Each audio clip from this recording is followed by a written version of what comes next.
মায়া মানে একটা ডাক দেয়া বলে, এটা আপনার নাতি আগমনের কারণ। আমি যেদিকে যাই সেদিকে খুশবু হয়ে যাচ্ছে। কোনো আতর গোলাপ জল পারফিউমের জন্য নয়, আপনার নাতির জন্য। জোরে বলেন সুবহানাল্লাহ। আমার নবী চলে আসতে লাগলেন, পৃথিবীর বুকে আগমন করতে লাগলেন। ও দক্ষিণ হুলাইনের নুরুল ইসলাম মেম্বার বাড়ির আশিক রসুল ভাইয়েরা, আপনারা একটু জবান খুলে বলুন, এই এলাকার সন্তান যখন প্রসব হয়, পৃথিবীতে যখন আগমন করে, কোট শুট পাঞ্জাবি টুপি পরে পরিধান করে আসে কিনা? কাপড় চোপড় ছাড়ায় আসে।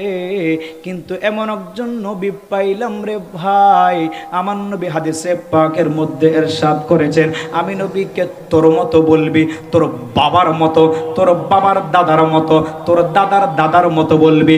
সেজন্য আমি নবী আশাটা ব্যতিক্রম হাদিসে পাকের মধ্যে এলান করে দিলাম, লাম ইয়ারা আহাদুম মিন সাওআতি।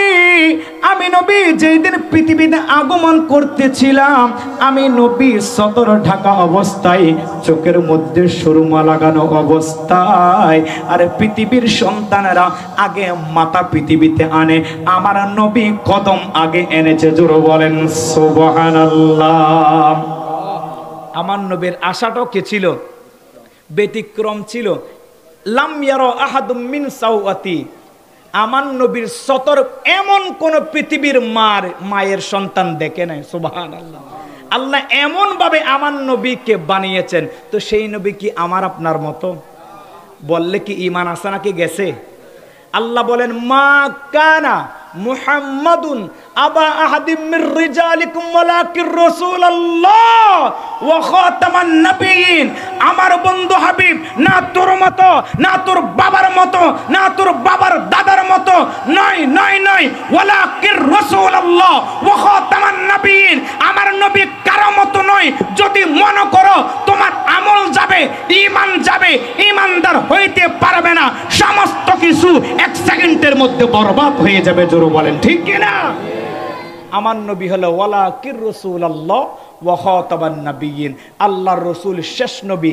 শেষ নবী হিসেবে জানতে হবে, আমার নবীকে ভাইয়ের মতো, চাচার মতো, দাদার মতো মনে করা যাবে। যেই সব শব্দে পরস্পরকে কর সম্বোধন, সেই শব্দ নবীর তরে করণ উচ্চারণ করলে ঈমান চলে যাবে, টের পাইবা না। ঠিক কিনা? খালতো ভাই, মামাতো ভাই, চাচতো ভাই, ভাই, চাচা, আব্বা, এই ধরনের যত শব্দ আছে, এই সব শব্দ আমার নবীর তর উচ্চারণ করা যাবে। করলে কি পুরস্কার আসল নাই, আমল ঈমান বরবাদ হয়ে যাবে।